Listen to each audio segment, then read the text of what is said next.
دلوقتي هنبدأ نحل مسائل الشيت كلها، ودي أول مسألة معانا.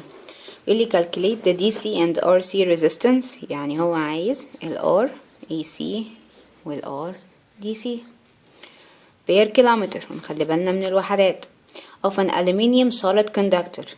هو قصده في solid conductor هنا ان انا الكوندكتور بتاعي مفهوش strands، هو مصمت حتة واحدة، بس مش هتفرق معايا في الحل يعني. of net cross section area of، يبقى دي الاريا بتاعتي. given that الالومنيوم resistivity بتساوي الرقم ده اوم في متر، and skin factor effect بيساوي ده. طب نبدأ كده نطلع الجيفنز الأول اللي عندي ونشوف معايا ايه وهو عايز ايه. أول حاجة هو قال لي إن الاريا بتاعتي بتساوي 0.34 متر سكوير، وقال لي إن الريزستيفيتي بتساوي 2.83 times 10 power negative 8 اوم في متر، وقال لي السكين فاكتور effect هيساوي 3.7%. ايه اللي هو طالبه مني؟ required، هو عاوز ال RDC وال RAC per كيلومتر.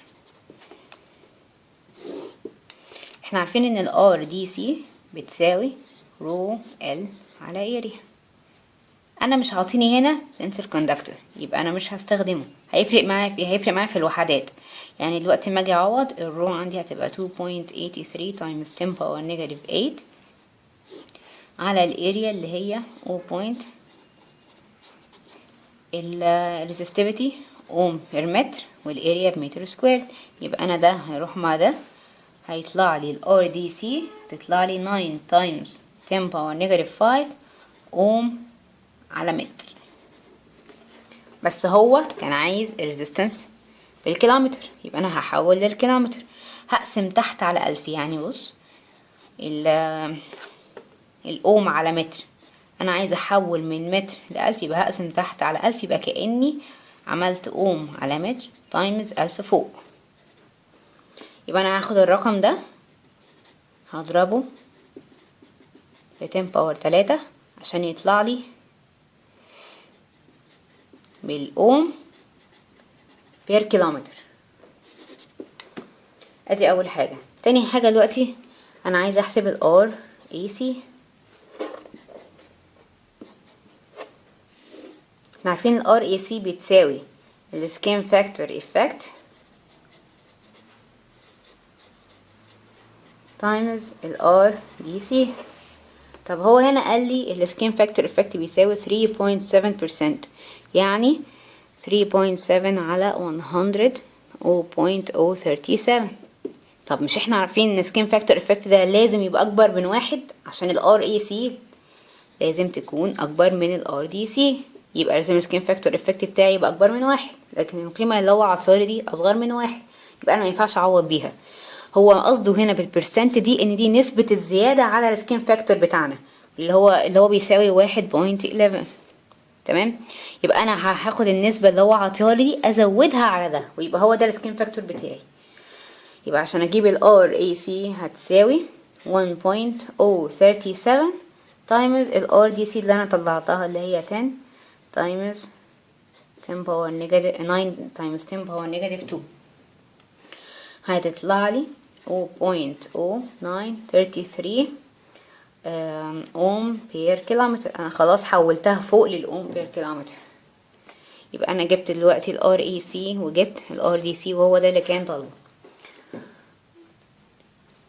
تاني مسألة بقى عندي بيقول لي 3 phase 60 Hz transposed transmission line. يبقى انا دلوقتي عرفت ان دي frequency بتاعتي transposed transmission line.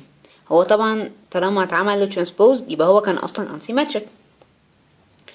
has a flat horizontal configuration، يعني عايز يقولني ان التلاتة فيس كلهم على نفس الخط. تمام، زي في الفيجر ده. the line reactance is، طب يعني ايه line reactance؟ اللي هي ال XL اوم بير كيلومتر. خلي بالنا من وحدات ان انا ببقى عايزه ال XL اوم بير متر، يبقى انا هحولها لما اجي احل. the conductor geometrical mean radius equal to centimeter، يعني ال GMR 2 centimeter. determine the phase spacing D in meter، يبقى هو عاوز ال D in meter. طيب نطلع الجيفنز لوحدهم والrequired ونشوف هنحسب ايه. اول حاجة دلوقتي هو عاطيني ان الفريكونسي ب60 هرتز، تمام، وعطاني ان الاكس ال بتاعتي بتساوي 0.486 اوم بير كيلومتر، بس انا عايزاها ايه؟ اوم بير متر. طب انا احولها ازاي؟ الاوم على كيلومتر، يعني انا عشان احول من الكيلومتر للمتر بضرب في 10 باور 3 تحت، يبقى كاني فوق ضربت في 10 باور نيجاتيف 3، يبقى الاكس ال بتاعتي هتساوي 0.486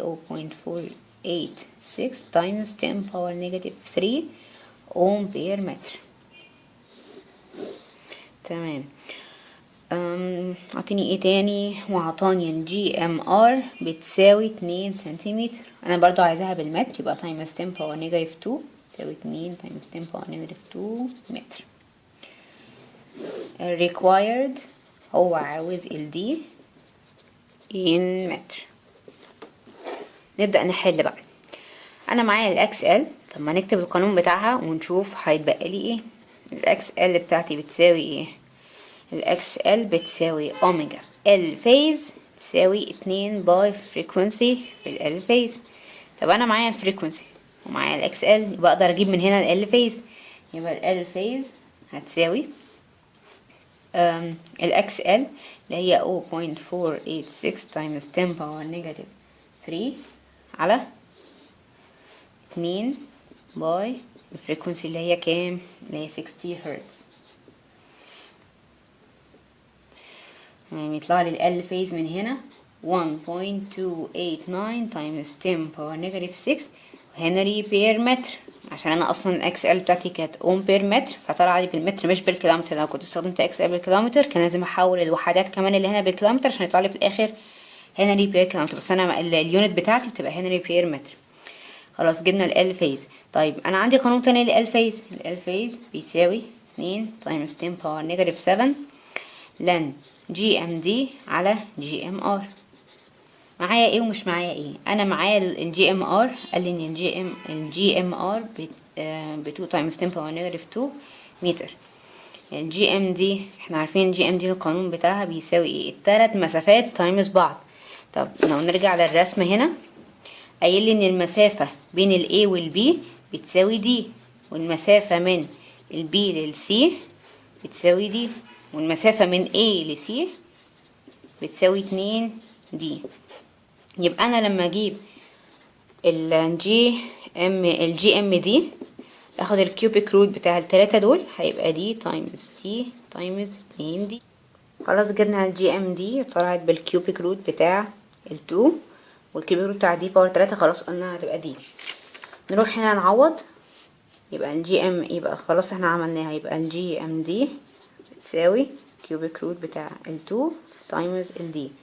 نعوض في قانون ال فيز، ال فيز قلنا 1.289 تايمز 10 باور نيجاتيف 6 هتساوي 2 تايمز 10 باور نيجاتيف 7 لن الجي ام دي اللي هو 2 كيوبيك دي على الجي ام ار، الجي ام ار 2 تايمز 10 باور نيجاتيف 2. بس انا من هنا اقدر اطلع ال دي وهتطلع لي بالمتر على طول. ده اللي هو كان طالبه. المسألة الثالثة بيقول لي a 3-phase 60 Hz transposed transmission line has a configuration as shown. transposed يبقى الكلام ده unsymmetric، يبقى المسافات مش قد بعض زي ما انتوا شايفين. the conductor geometric mean radius يبقى عاطيني الجي ام ار بتاعي 0.0373 feet. ركز على الوحدات. find the inductive reactance per kilometer، يعني عاوز الاكس ال per kilometer. تمام. نبدأ دلوقتي نطلع الجيفن ونشوف معانا ايه وهنجيب ايه. الجيفن اللي عندي هو عاطيني الفريكونسي قال لي ب60 هرتز، والجي ام ار عطيهالي ب 0.0373 فيت، وطالب مني الاكس ال بير كيلومتر وبير فيز. هي بير فيز عشان احنا اوريدي بنحسب ال في بناء الاندكتنس بنحسبها للفيز الواحده، اي حاجه بنشتغل عليها تبقى الفيز الواحده. تمام. اول حاجة عندي بس ان جي ام ار مينفعش تبقى بالفيت، يبقى نحولها. احنا عارفين ان الواحد فيت بيساوي 0.3 متر. يبقى انا هاخد القيمة اللي عندي بتاعة الجي ام ار دي واضربها في 0.3، تطلع لي بكام؟ 0.0119 متر. يبقى انا جبت الجي ام ار بالمتر. طب نفكر كده في المسألة. هو عايز الاكس ال، نكتب قانون الاكس ال ونشوف ايه اللي ناقصنا. الاكس ال تساوي 2 باي في الفريكونسي في ال فيز بتساوي الاوميجا في ال فيز. طب انا معايا الفريكونسي بس مش معايا ال فيز، بس اقدر اجيبها عشان معايا القانون بتاعها. يعني عشان اجيب الاكس ال محتاجة اجيب ال فيز، يبقى نروح نجيب ال فيز تساوي 2 times 10 باور نيجاتيف 7 لن جي ام دي على جي ام ار. طبعا القانون ده ثابت واحنا عارفين، طالما مش باندلد يبقى تحت جي ام ار وشغالين عادي. هو هنا عاطيني الجي ام ار، يبقى مين اللي ناقص معاه؟ الجي ام دي. الجي ام دي عارفين انه بيساوي الكيوبيك روت بتاع المسافات ما بين التلاتة باندل، يبقى من الاي التلاتة كوندكتورز، من الاي للبي ومن البي للسي ومن السي للاي. نرجع للرسمة كده. المسافة بين الكوندكتور ده والكوندكتور ده ب20، وده 20، وده 38. يبقى المسافات اللي عندي هنا تبقى كيوبيك روت 20 في 20 في 38. يطلع لي الجي ام دي ب 24.77 متر. يبقى انا جبت الجي ام دي ومعايا الجي ام ار، اقدر اجيب ال فيز. يبقى ال فيز هتساوي 2 times 10 باور نيجاتيف 7 لن 24.77 على 0.0119. هيطلع ال فيز 1.54 times 10 باور نيجاتيف 6 هنري بير متر. نروح نجيب الاكس ال. خلاص انا كده بقى معايا كل حاجة. يبقى الاكس ال بتاعتي هتساوي 2 باي فريكونسي ب60 في ال فيز هي 1.54 times 10 باور نيجاتيف 6 هتطلع لي 5.81 times 10 باور نيجاتيف 4 اوم بير متر. هو كان طالبها لي بير كيلومتر، يبقى انا هحول من المتر للكيلومتر. في الدينومينيتور تحت عشان احول من المتر للكيلومتر يبقى هقسم على 1000. يبقى لما تطلع فوق يبقى كأني عملت تايمز 10 باور 3 عشان تطلع لي بالاوم بير كيلومتر. بس كده ده اللي هو عايزه. رابع مسألة بيقول لي repeat problem 3 if the conductors were equilaterally spaced ودي بتساوي 20. طيب معنى ان هما equilaterally spaced عايز يقول لي ان هي بقت symmetric. طب ايه الفرق بين السيمتريك والانسيمتريك؟ هو قانون واحد بس اللي بيفرق ما بينهم، اللي هو الجي ام دي، اللي هو احنا عارفين بيساوي الكيوبيك روت بتاع مسافات بين كل 2 كوندكتورز. يبقى هنا بي سي ودي سي اي. هو قال لي ان هي سيمتريك، يعني بقى ده بيساوي دي وده بيساوي دي وده بيساوي دي، يبقى هيطلع لي في الاخر دي بس اللي هي ب20 متر بس. وبقيت القوانين زي ما هي عادي. هو اللي بيفرق بين السيمتريك والانسيمتريك الجي ام دي بس. مسألة رقم 5 بيقول لي calculate the inductive reactance and capacitive reactance. يعني عايز ال XL وعايز ال XC in ohm per kilometer per phase، أكيد عشان أنا بحسب بالinductance أو الcapacitance للفيز الواحدة of a balanced three phase line with horizontal spacing of 8 meter. يعني عايز يقولي إن المسافات ما بين كل فيزة والتانية بتساوي 8. الفيز A كلها على بعضها للفيز B كلها على بعضها بتساوي 8، ومن B كلها للC كلها بتساوي 8. الفيز الواحدة بقى بتتكون من 2 كوندكتور باندلينج، يعني كل واحدة فيها 2 كوندكتورز. المسافات ما بين الكوندكتورز دي 45 سنتيمتر، يعني مسافة من ده لده هي دي الصغيرة اللي هي بتساوي 45 سنتيمتر. in the bundled conductor assume line is uniformly transposed. هي لازم تبقى uniformly transposed اصلا عشان السيستم بتاعنا balanced and the conductors have 0.015 meter radius. يبقى ال R ب 0.015. تمام. نطلع الجيفنز.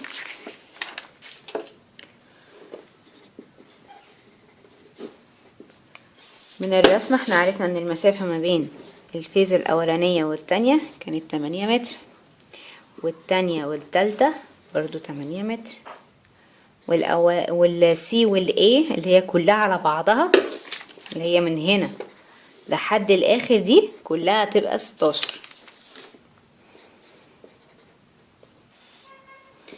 وقال لي كمان ان الدي اللي هي المسافة ما بين كل 2 كوندكتورز جوه الفيز الواحدة بتساوي 45 سنتيمتر، يعني 0.45 متر. وقال لي انه عمل باندلينج عشان هتفرق معانا دي لما نيجي نحسب الفيز والسي فيز. والار بتاعة الكوندكتور اللي هو راديوس الكوندكتور ب 0.15 متر. الريكوايرد عايز الاكس ال والاكس سي اوم بير كيلومتر. ماشي، اول حاجة نكتب القانون اللي هو عايزه واشوف ايه اللي ناقص. الاكس ال بتاعتي هتساوي اوميجا الفيز بتساوي 2 اي الفريكونسي في الفيز. تمام، الفريكونسي اللي هو مش عاطيهالي انا هحطها ب50 هرتز عشان ده اللي احنا بنشتغل بيه في مصر اصلا. يبقى انا دلوقتي ناقصني الفيز عشان اجيب الاكس ال. طيب اروح اجيب الفيز تساوي 2 تايمز 10 باور نيجاتيف 7 لن جي ام دي على، مفيش هنا جي ام ار ليه؟ مش احنا شغالين باندلينج، يبقى انا عندي هنا دي ار. نحسب بقى ايه كل واحدة منهم. الجي ام دي بتساوي كوبيك روت 3 مسافات ما بين الفيز A والفيز B، ومن البي للسي والسي للاي اللي هي 8 ب8 16 اللي هما ال3 مسافات دول. يطلع لي الجي ام دي هتطلع لي ب 10.1 متر. نجيب الدي ار.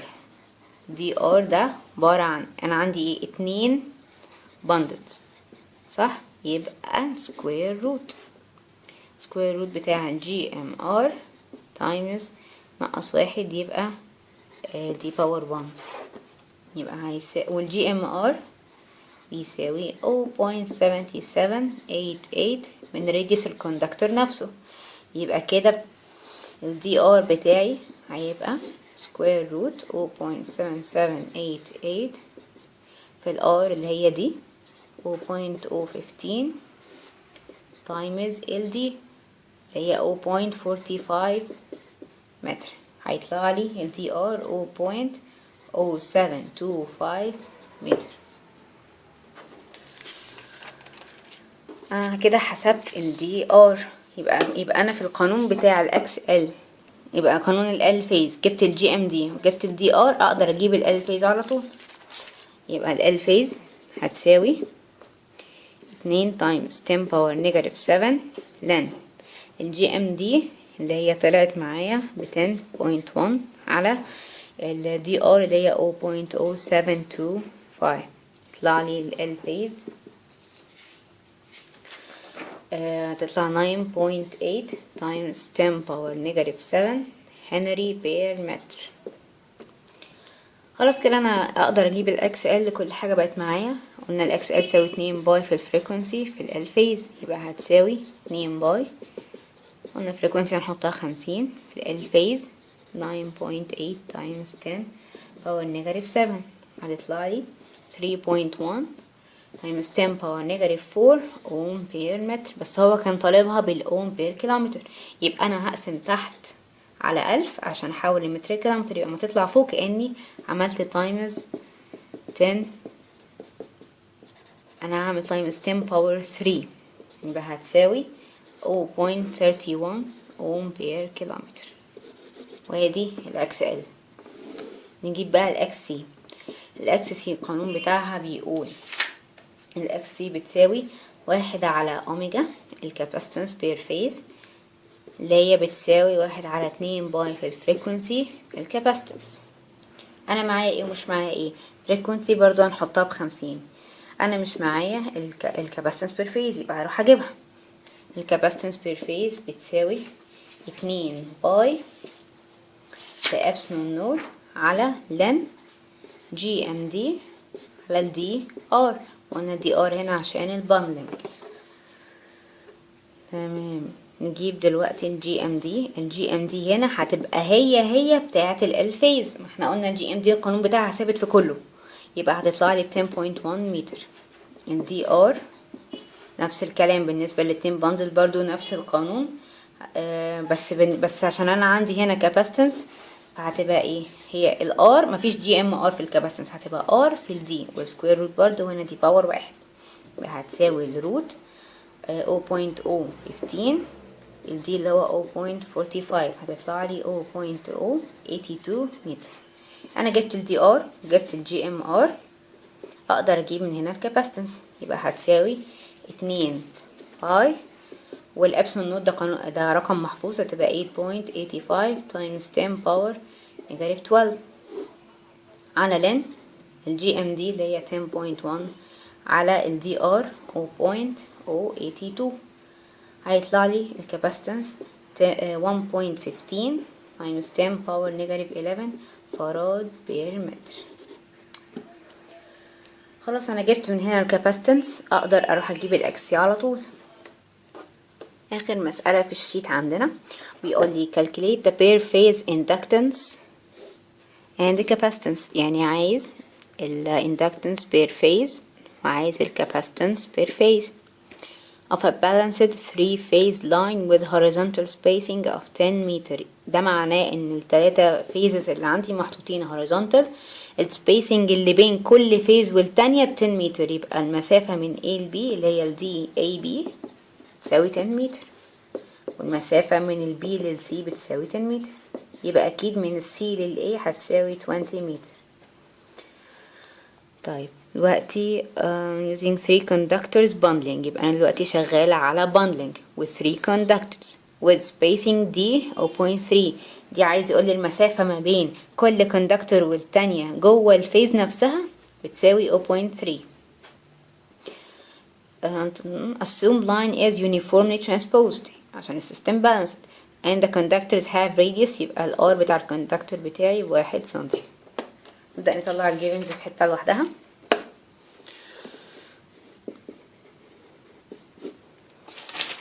هو قال لي ان المسافة بين فيز A وفيز B تساوي 10 متر، ومن ال B لل C 10 متر، يبقى من ال C لل A 20 متر. وقال لي ان انا عندي 3 conductor bundling. اول ما نشوف bundling نعرف ان انا هستخدم ال DR. طيب وعندي ال D 0.3 اللي هي المسافة ما بين كل كوندكتور والتاني جوه البندل نفسها، وال R بتساوي 1 سنتيمتر، يعني 10 باور نيجاتيف 2 متر. قسمتها على 100 عشان احول من السنتي للمتر.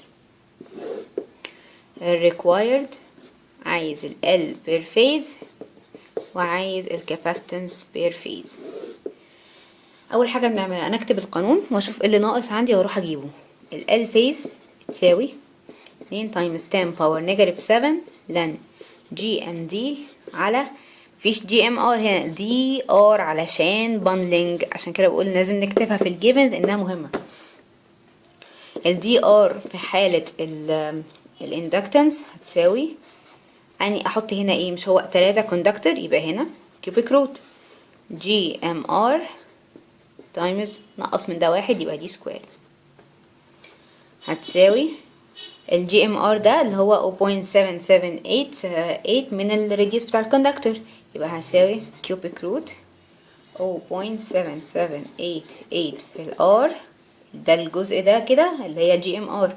الار اصلا قال لي ماشي ب 10 باور نيجاتيف 2 تايمز الدي سكوير، الدي ب 0.3 يبقى انا عندي 0.3 سكوير، يبقى الدي ار بتاعتي طلعت لي بكام 0.0888 متر. تمام، انا كده بقى معايا الدي ار، ناقص اجيب الجي ام دي. الجي ام دي بتساوي الكيوبيك روت بتاع الثلاث مسافات اللي عندي، يعني 10 times 10 times 20. خلاص يبقى انا كده بقى معايا الدي ار ومعايا الجي ام دي، اروح اعوض بيهم هنا اجيب الفيز. يبقى الفيز هتساوي 2 times 10 power negative 7 لن الجي ام دي لما اتحسب طلع 12.6 على الدي ار اللي هو طلع معانا 0.0888 واليونت بتاعته بالمتر. يبقى ال فيز هتساوي 9.9 times 10 power negative 7 هنري بير متر. ادي اول حاجة. تاني حاجة هو عايز الكاباسيتنس بير فيز. طيب قانون الكاباسيتنس بيقول لي ايه؟ 2 باي ابسون نوت على لن جي ام دي على الدي ار دي عشان البندلنج، وطبعا الدي ار بتاعت الكاباسيتنس غير بتاعت الاندكتنس عشان في الكاباسيتنس ما عندناش جي ام ار خالص. خلاص يبقى انا كده الجي ام دي هيطلع نفس الرقم بتاعنا عشان هو الكيوبيك روت بتاع الثلاث مسافات، فاكيد الرقم بتاعي مش هيتغير، هيبقى برضو 12.6 متر. انما الدي ار اكيد مختلف. هي احنا عندنا 3 باندلز يبقى كيوبيك روت ار تايمز نقص 1 يبقى دي سكوير، يبقى تساوي كيوبيك روت 10 باور نيجاتيف 2 تايمز 0.3 سكوير. يطلع لي الدي ار بيساوي 0.0965 متر. كده معايا الدي ار معايا الجي ام دي، اقدر احطهم هنا واجيب السي فيز. يبقى الكاباسيتنس للفيز الواحده هتساوي 2 باي في ابسلون نود اللي هي رقمها محفوظ المفروض 8.85 تايمز 10 باور نيجاتيف 12 على لن الجي ام دي اللي هي 12.6 على الدي ار 0.0965. من هنا هيطلع لي الكاباسيتنس بير فيز بتساوي 1.14 times 10 باور نيجاتيف 11 فراد بير متر. لو كان عايزها بير كيلومتر يبقى انا هقسم في المتر تحت على 1000، يبقى كأني ضربت الرقم اللي طلع لي ده كله في 10 باور 3 عشان تطلع لي فراد بير كيلومتر. بس كده وممكن نكون خلصنا الشيت كله وخلصنا شرح اللاين بارامترز بكل حاجة عنها بالتفصيل. وان شاء الله الفيديو التاني هنبدأ نتكلم عن انواع الترانسميشن لاينز الشورت والميديوم واللونج ونحل المسائل بتاعهم. شكرا.